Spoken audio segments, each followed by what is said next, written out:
Welcome to the Hellmouth. Hope everybody's 5x5. This is Major Slayage, Ket Arik, Rewatch, Buffy the Vampire Slayer. My name is Eric, and to my right, your left, my gorgeous, hilarious, brilliant, talented wife and co-host. You know her as half the powerhouse duo that is Kim and Ket. Stay alive, maybe. Give it up for Ketryn Porter. Hi. Hello. How are you? Good. How are you? Good. You look cute in your backwards hat. Oh, thank you.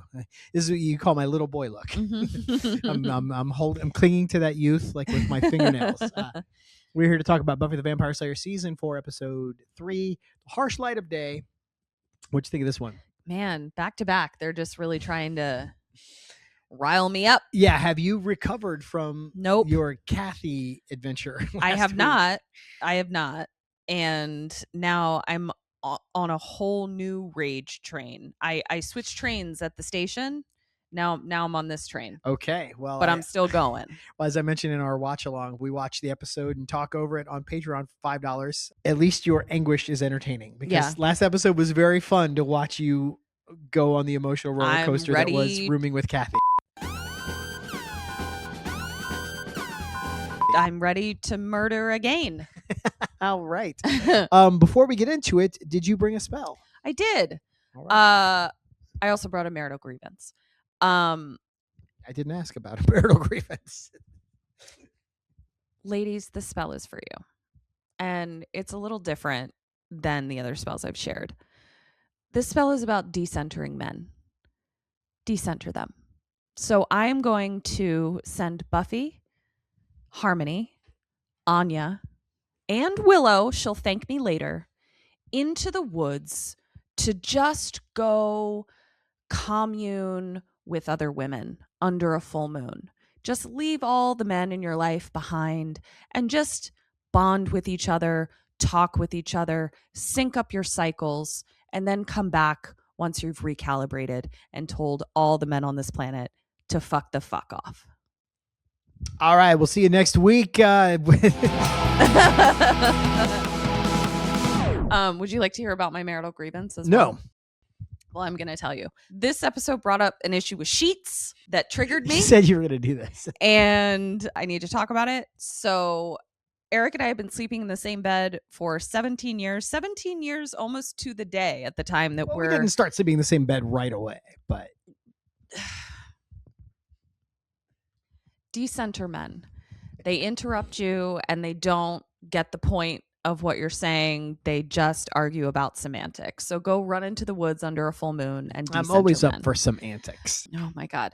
So this motherfucker, it's starting to make sense to me, like why couples in the 1950s like slept in separate beds. I don't think they did. I think that was just for television. I think that's not true. My grandma and grandpa both slept in separate beds, both sides of my family. Really? Yes. Wow. I always thought that was just it was too scandalous to both sets of my grandparents slept in in separate beds. May I continue? I don't know. Anyway, it's starting to make sense because I don't know why we think that like there's going to be like sheet compatibility, you know, like obviously people have different temperature ways that they like to sleep, which is no one's fault. But this psychopath, like I will make the bed like a normal human person with the fitted sheet, and then you take the flat sheet and you tuck it under at the front so that there isn't like a tangle of knots of bed sheets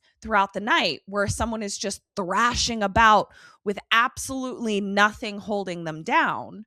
But this motherfucker kicks up the bottom of the sheet and now we're just flopping in the wind. And I wake up and it's like the top sheet's over here, the fitted sheets pulled up at the corner. He's got no comforter, but all quilt. It's a mess. And I just don't understand why you won't sleep like a normal human man person. Well, first of all, most of what you just said is nonsense. What I do is I kick up the tucked in sheet so that I can tuck it under my feet. That's how I prefer to sleep. So I've got the flat sheet or the fitted sheet, then the me, then the flat sheet, and I want the flat sheet tucked under my feet. But that's just not reasonable. That's just not reasonable. It's reasonable for me. It's not reasonable for when you have to So share we've been a bed sharing with a bed partner. for nearly 17 years. You could make the bed in a way that you go, hey, I know how Eric likes his half of the bed. No, I won't tuck this because corner. Your feet kick up my side. You pull so hard. Right. If I didn't have to pull, if you just left it loose for me, because you know that's what's going to happen anyway, then I wouldn't have to pull on it. I could just tuck it under, go on about our day. You know what, everyone? I'm going to try that. And I'm going to see if it disrupts my side of the bed.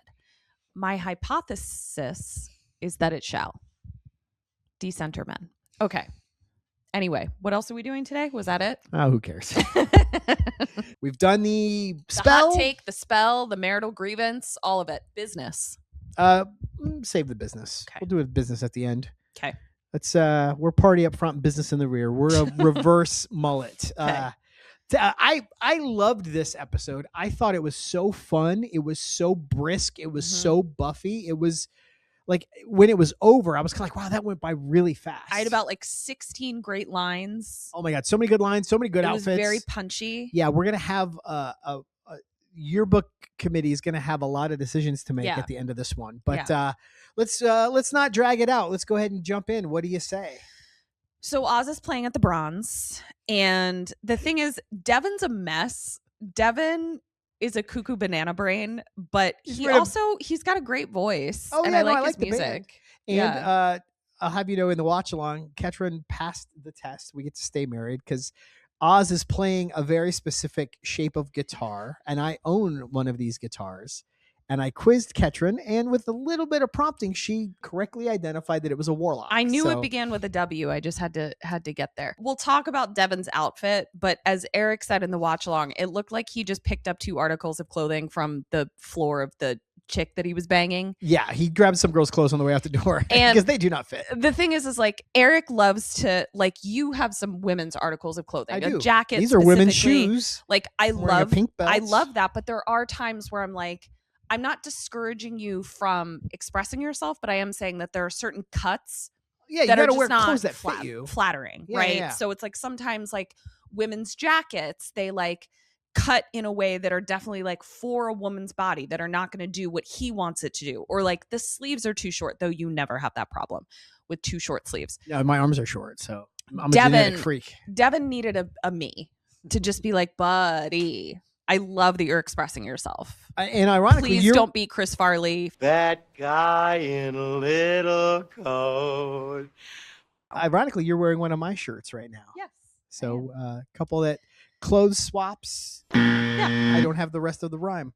Wuffy is sitting at a table. Buffy is kind of like spying on Parker, who's playing pool. And Willow's very excited that Buffy's interested in a new guy. And I get Willow, like, one, if you're in a committed relationship, you really want your best friend to also be in a committed relationship. You can do a couple things. It's harder to have a third wheel around. Well, or to have to choose between hanging out with Oz and hanging out with Buffy. It's also just like, you know, your empathy is, it doesn't feel as good to talk about your relationship. Feels like you're rubbing it in. Yeah. So I understand Willow wanting, you know, something to work out and for it to be someone that she can hang out with during the daytime. But Willow missed some flags as well. So Parker then comes over and he offers to walk her back to her dorm, and Buffy has to pretend that she can't defend herself, which is silly. And the next scene we have Willow helping the dingoes break down their set, and Willow is wearing my favorite coat in the whole world that I'm going to need you to acquire for me. Here's what I will say. You could totally rock this coat. Agreed. Willow pulls this coat off. Mm-hmm. This coat is objectively absurd.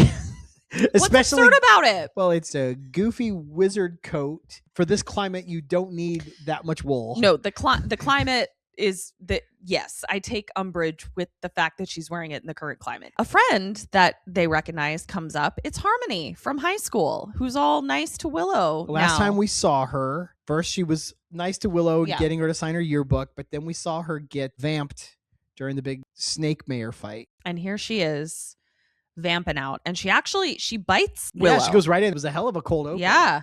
And Oz is so sweet. He like crucifixes her away. And Harmony says she's going to stick her boyfriend on them. Who is her boyfriend? I wonder. It's Spike. Now we cut to Parker walking Buffy home. Parker is the worst. He's terrible. I will hear no dissenting opinions about it. That being said, And I understand why. Buffy's not great at small talk. Right. Oh my God, you pointed this out, and she's not great at it. She's not like, we know Buffy. Right. We know that she's quirky and quippy and funny and clever kind and clever and all of that. Boy, oh boy, does she not bring that to the table. Yeah, it was very strange. I had the thought when we were watching it, I was like, I don't know that I'd have gone on a second date with Buffy. Yeah, he despite how pretty goes, she is. What do you like to do? And she says, well, mostly I hang out and do stuff. One of the things I said to a friend after our first date was, he's like, how'd it go? And I said, well, she's pretty and she's fun to talk to. And that line actually made it into our vows. Buffy's only bringing one of these to the party. She's only bringing pretty on first and second impressions. Yeah, Buffy does not like small talk, and her life isn't small. And like, she can't talk about most of what she does. Yeah, most of what she has to do is lie, right? So like, I actually get it.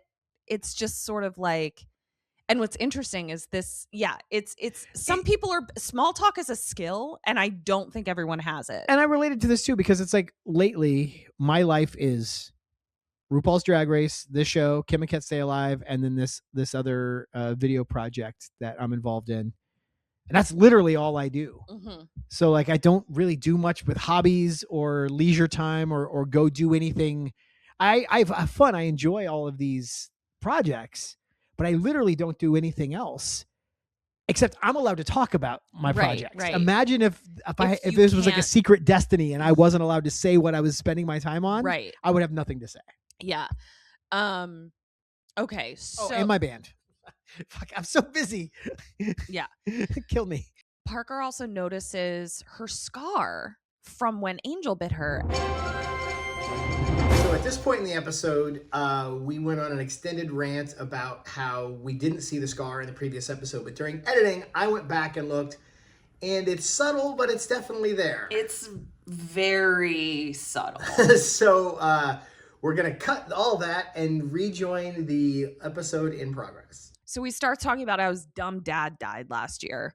And it's like, I bet you were so happy that your dad died. So if that even happened at this point, I literally wrote, did he? Yeah, that's why I don't feel bad. I started this episode going like, catching this one's ire, by the way. Parker's a little bit of a douchebag, but he never did make any explicit promises. He didn't lie to her to say we were together. There was maybe some oblique implications, but he didn't come out right out and say it. But then the further we get into that conversation where she confronts him, which we'll get to, obviously, I was like, oh my God, this guy's a gaslighting piece of garbage. Right. And so, yeah, I don't even know if this guy had a dad at all, let alone one that died. But I guess it wasn't enough for me to tell him that he was a gaslighting piece of shit. He needed to hear it from the man himself. That's the way I do everything. I don't take anything on hearsay. It's not personal to you. I guess he just said that he doesn't trust his wife. Okay. So thank heavens his dad died. So he has the excuse to say that we all have to live for now. Or is it never too late? It's never too late for now. I will say it was my mom dying that gave me perspective. And that's when I decided to propose to you. Also, because I was like, we are not guaranteed any specific amount of time on this earth. That's why it bothers me so much, because you actually have felt that way, and it has spurred you to do something. So he's using. I also quit my job because Alice died. You know what I mean? So like, that makes me even more angry that he's using we have to live for now because my dad died so he can fuck some hoe. Like, that's some bullshit. He's not a hoe. No, that's what he's thinking. That's what he's thinking. Like, he's just like, wow, look at this tool I have in my back pocket. He's not actually concerned about, like, he wasn't living for now before his dad died. Come the fuck on. I just got kind of like a cramp in my shoulder because I was getting too mad. So I have to calm down a little bit. So I also don't like how wide his eyes are. It's a thing that like narcissists and sociopaths will do where they're like, a normal human person makes eye contact. So then they're just like, this is what a person does. Yes? Person? He knows that person? The eyes are the window to the soul. He's lacking a soul, so he's going to oversell the windows to imply that there's something in there. Yeah, it's also some bullshit where she's like, so what what are you gonna regret tomorrow if you don't do? And he's like, ask you to go to the wolf house party with me. And it's like, you guys have been hanging out all week. You wouldn't be nervous to ask her to go to a fucking party with you. That's why it's so like, it's such false vulnerability and manipulation, because like they're already past the, do you want to hang out? Do you want to go to this thing with me? They've been literally hanging out all week, but he has to like over innocence himself so that it all looks like her idea once he actually gets the prize. Fuck this guy. Well, because then it's when she calls him out, he can say, you pursued me. You told me to ask you to the party. How could I be the bad guy? I hate this guy. I need a break. Let's go to Giles's house. Thank God. Giles is hanging out with Xander. Xander's doing a really great job. The first 3 episodes of this season, I really feel like Xander has grown. And I'm proud of him. Yeah, he really only steps in at one time, which we're going to get to. Steps in at one time, yes. But like he actually steps in it in a way that like definitely feels like a misstep, as opposed to like it feels like what he's trying to communicate is actually somewhat admirable. Yes. The way he describes it, his toxic masculinity has to like poke its little head out. Yeah. But right now, he's filing books with Giles, and it's so cute. Anya waltzes in. That's hair. No, it's not. That's a wig. That's hair. No, it's not. That's a goddamn wig. That is hair. That is a wig, Mary. Nobody has that hairline. And she's like, Xander, I need to talk. Giles, go away. It's very funny. It was so funny. And she looks amazing. She's wearing a little tiny like crop cardigan. It's called a shrug. Over a dress. It's called a shrug. We were all wearing them. And she looks great though. It's goofy on paper, but in practice. I was really big into a shrug, a long sleeve sweater shrug, and I have pictures in it. It's so interesting because Anya was a demon for so long.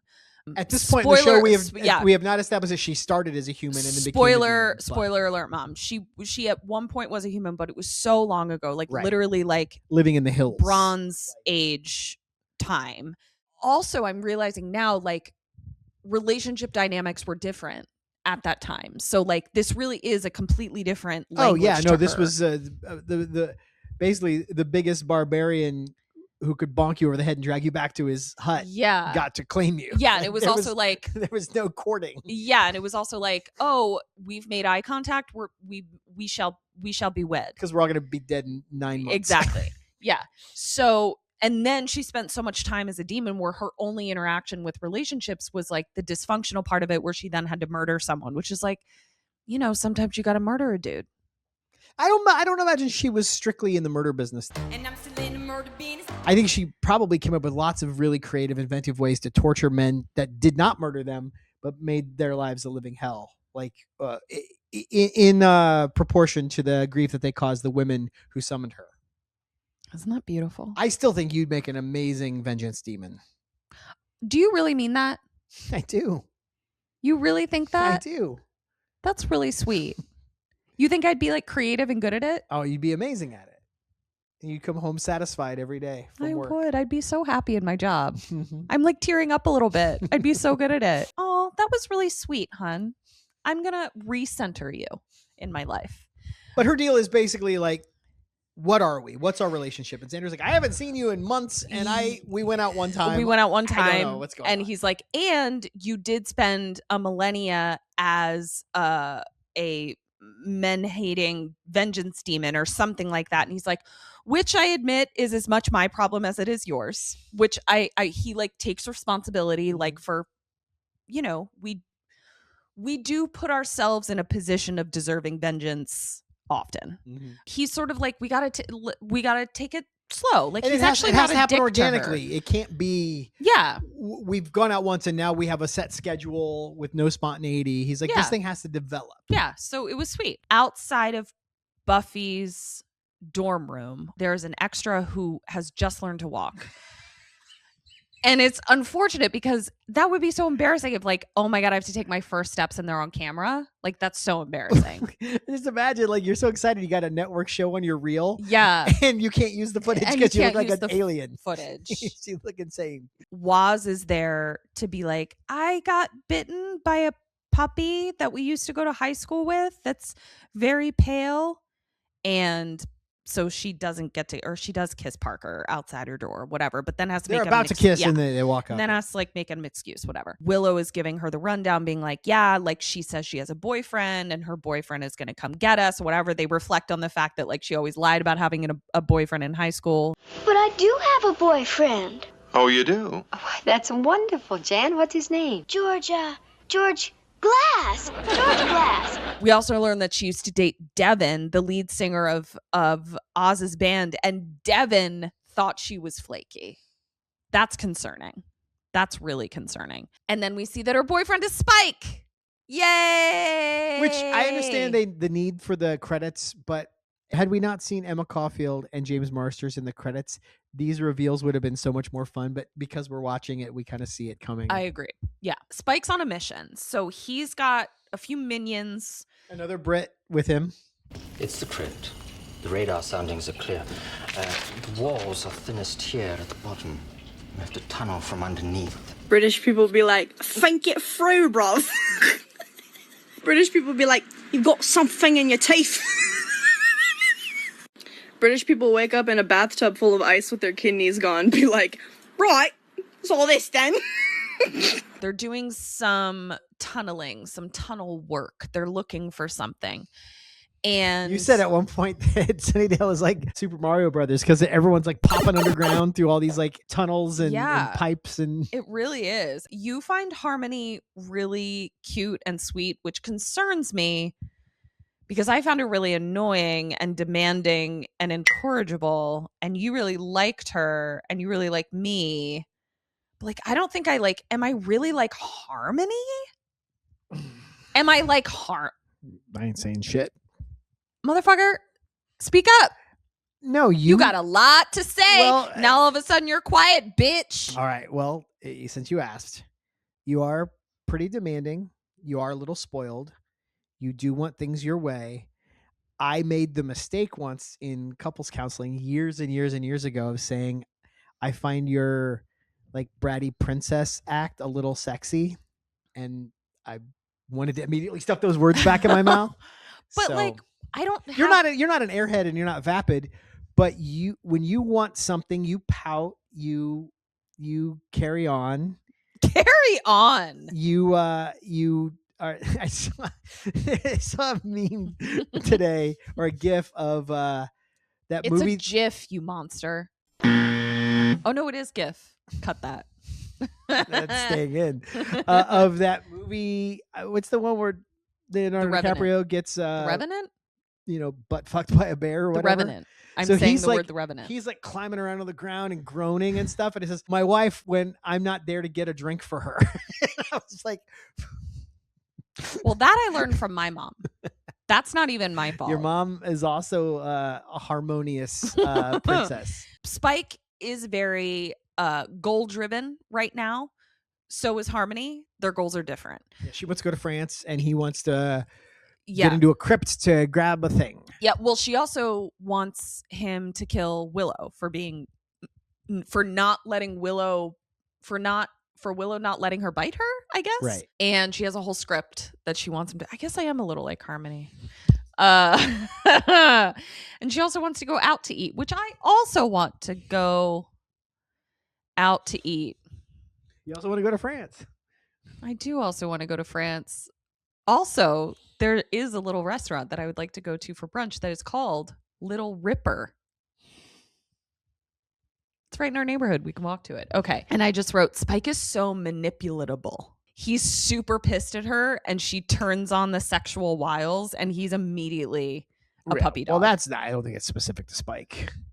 I think most of us could be pointed in a direction with those tactics. Parker's not. Sure. Yeah, let's leave the sociopaths out of it. Okay. When I'm speaking generally about guys, I'm talking about like guys like me who are like normal and like whatever. So we go to this house party and it's hopping and Bif Naked is playing. I love this band. I love this. So was this a real? Yeah. I mean, they had like a 10-year career, released several albums. I love this band. I think Bif Naked is her name. Okay. And it might have been a revolving cast of characters playing the other instruments. I'm not actually sure. Her name's Beth something or other. We'll cover her in the trivia crypt. really she's like the photo negative of Gwen Stefani. Like yes, that's exactly what she is. Yeah. But I bet, you know what I bet about Bif Naked? I bet she hasn't turned into a fucking Christian nationalist who's married to a country singer. I bet you're right. I bet Bif is still naked.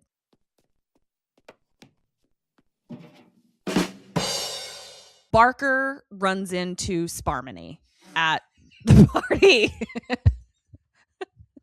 What? That's maybe my favorite one in the 4 seasons of the show. Sparmony. And they have dinner they have takeout with them. But of course, Buffy is like, I know what you're doing, but can't call it out. Can't call it out. And weirdly, the Vamps seem fine to play that game too.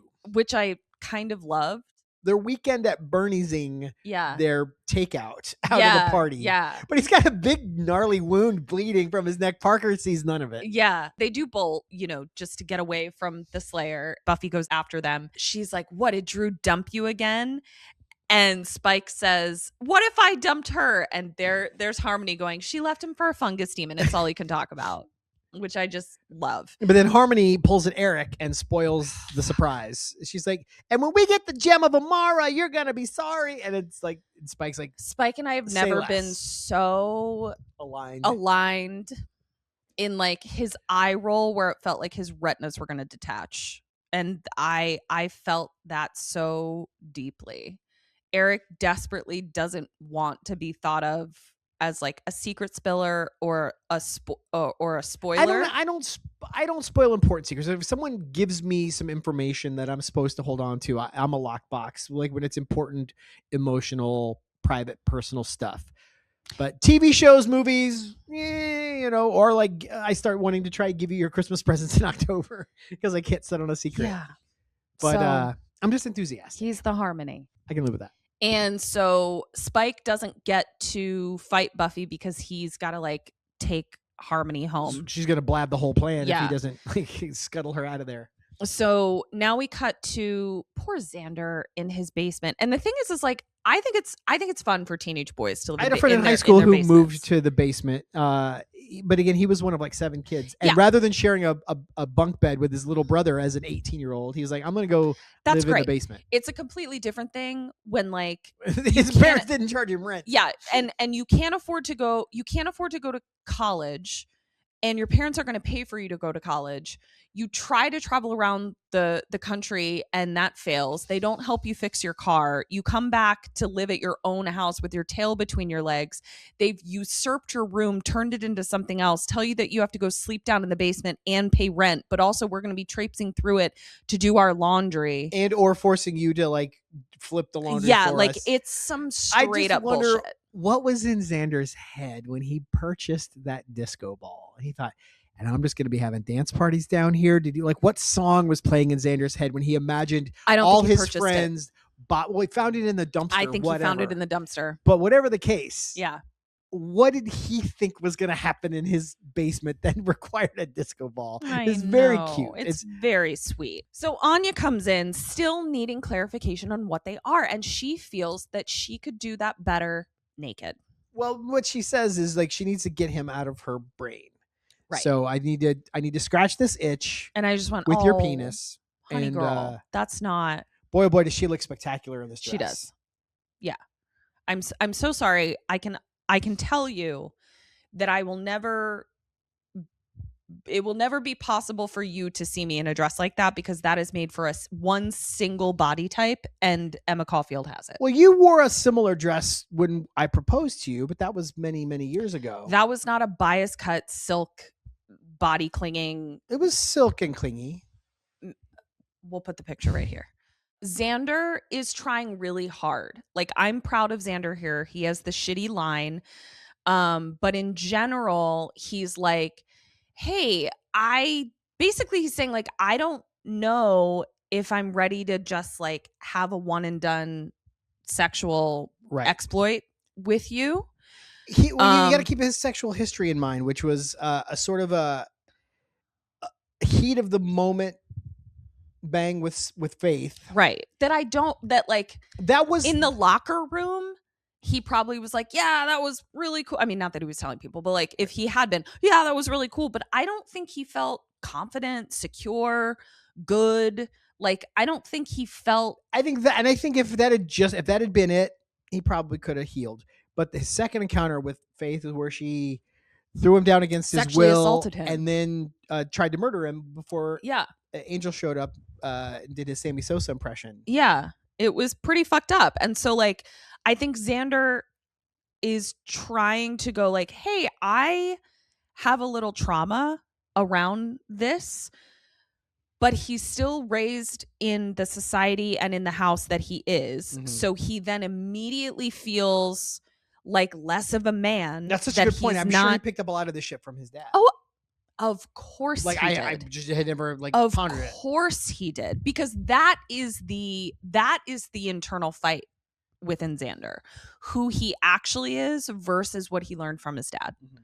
And like, and it's about this age where you start to go, hey, who do I want to be? Yeah. I think your entire childhood as a young man, you're like, well, this is the example. This is the paradigm. This is I have to fulfill this person's vision mm-hmm. of what a man is. And now he's having to realize that he's like needing to navigate some stuff on his own, mm-hmm. and it's confusing. And so that's why we get lines like when he's about to say, basically what he's saying is like, I need there to be something special. I need it to be organic. I need a connection. I need a connection. He tries to play it up by saying like, I'm sounding like a woman. But I think even in that's his attempt at humor to distract from how uncomfortable this whole thing has made him. It's his whole bad thing. joke. It's a bad joke. That's his whole thing. Yeah. Yeah. But that's his whole thing.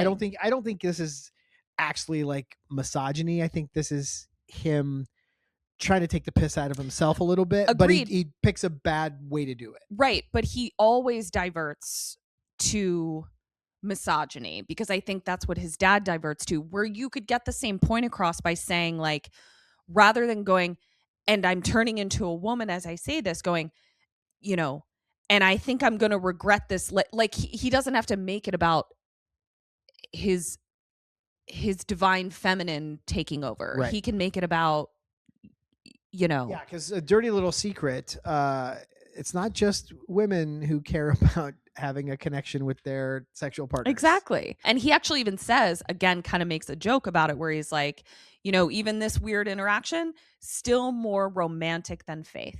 Like that is so shining a light on the trauma around this that he clearly doesn't feel like he can talk. He's not processed this at all. Now we go to Buffy, who is still outside the party. She finds a payphone, which I'm very nostalgic for these days. You brought that up a few times. Explain what it is you miss about payphones. I miss the 90s. I feel like the 90s was, and this could be like a whole other episode, so I won't. I feel like the 90s was like the last great time where technology was truly like bettering our lives as opposed to us giving our lives over to it. Yeah, it was manageable. There was like new technology coming out that was really exciting, but it wasn't like making us addicted or, you know, raping the environment. Like it was just more, there was a nice balance between digital and analog. And I just am at a point right now where I just kind of want to throw all technology out the window and start over. So I just like that we like had to find a payphone. Even going on the internet in the late 90s was like, if you wanted to like look at a web page, like it would take minutes to load. Like the images would load a line at a time. Yeah. And you would almost forget what you were even there to look at or read because it took so long. Yeah. And again, I won't go into this, but like mentoring kids, like I'm seeing how like the incessant instant gratification is like absolutely destroying their dopamine centers. So it's all very bad. I'd like to go back to payphones. Anyway, she's telling Giles like, hey, Harmony said something about the gem of Amara. What's that whole vibe? Giles is very chill. I'm loving chill Giles. It's making me so happy. And he basically is like, Gem of Amara. He's like, what the fuck? He's like, Gem of Amara is basically like the holy grail for vampires. Yeah, it's not where real. It, like, it's an urban isn't legend. Real, but like there are those weird sects of people that think it is, kind of thing. And then there's a really cute like daddy-daughter moment, which is so sweet, where he's like, okay, well, go to bed. It's late. And she's like, yeah, good night. And then is going back to a party. It was just so sweet because it's not just Giles being a dad to her. It's her being a daughter to him in that she feels the need to fib that she's not going to bed, which is like, I don't want my daddy to be disappointed in me. Like, it's very sweet. I love all of it. So now we go to Sparmany's lair. Harmony is a little charming, silly, cute, whimsical. And she basically is like, is Antonio Banderas a vampire? And I would like to know when Interview with a Vampire came out in relation to this episode. I think Interview with the Vampire came out in like 93. Let's trivia crypt that. Why don't you just look it up right now? No. Spike is like, no, he's not. And she's like, can we make him one? And this was where I was like, this is how I would be as a vampire. I'm hearing it. I just think our personalities are different. Our personality, like, I'm not like Harmony, but why do I get her?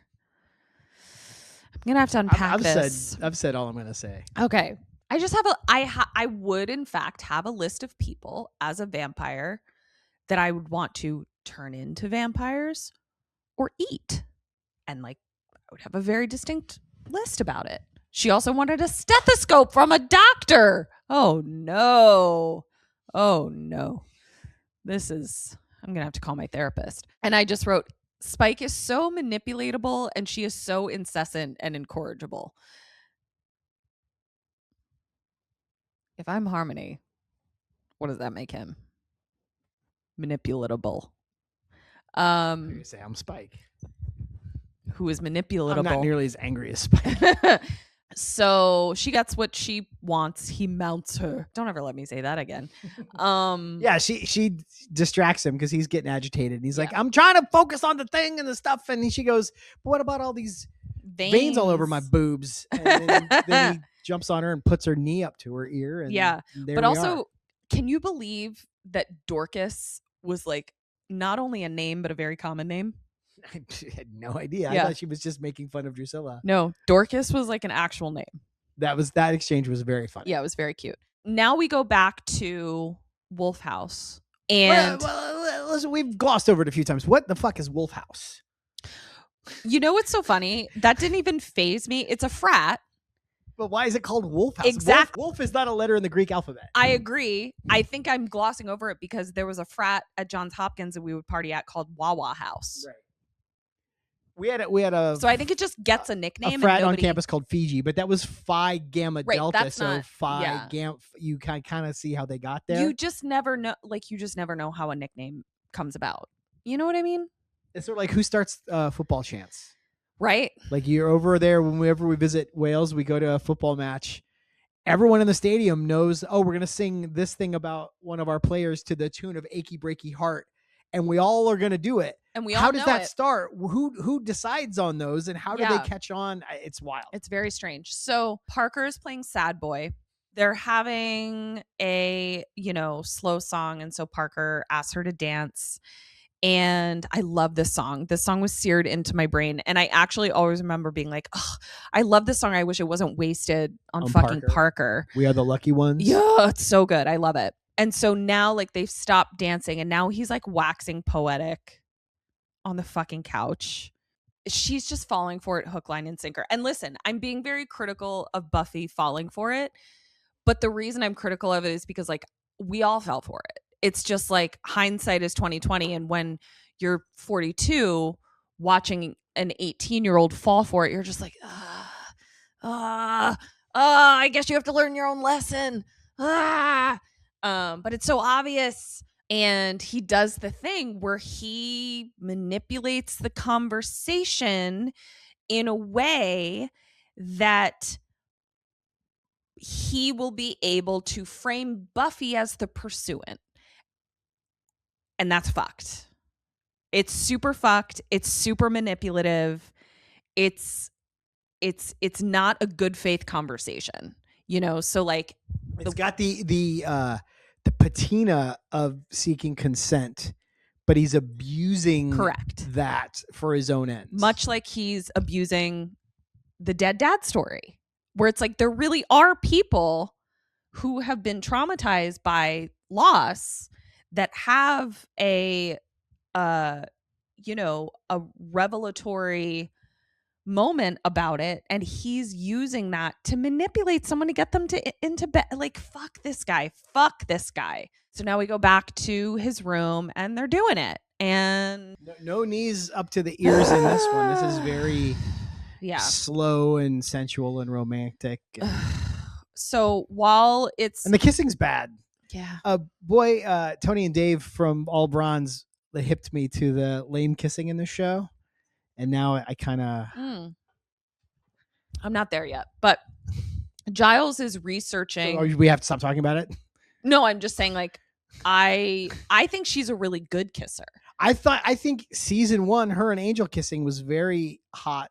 But then when she and Angel were kissing and trying not to get sexual with it, the kisses felt very chaste and very, like, not very compelling. And I feel like that's how she kisses Parker.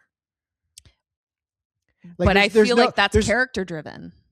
But it's not sexy. It's not good kissing. It's tentative and it's halting and it's not the way you kiss someone you're about to have sex with. Okay. While this is happening, Giles is researching and he finds something pertinent. So he calls Buffy. She obviously is not there to answer. And I just sort of, oh, bless her. Honey. So she wakes up and he's gone. The cold sweat and the ache in the pit of her gut that she must have felt. Heartbreaking. Like all this chick wants is to wake up next to a dude. Yeah. that's still there in the morning.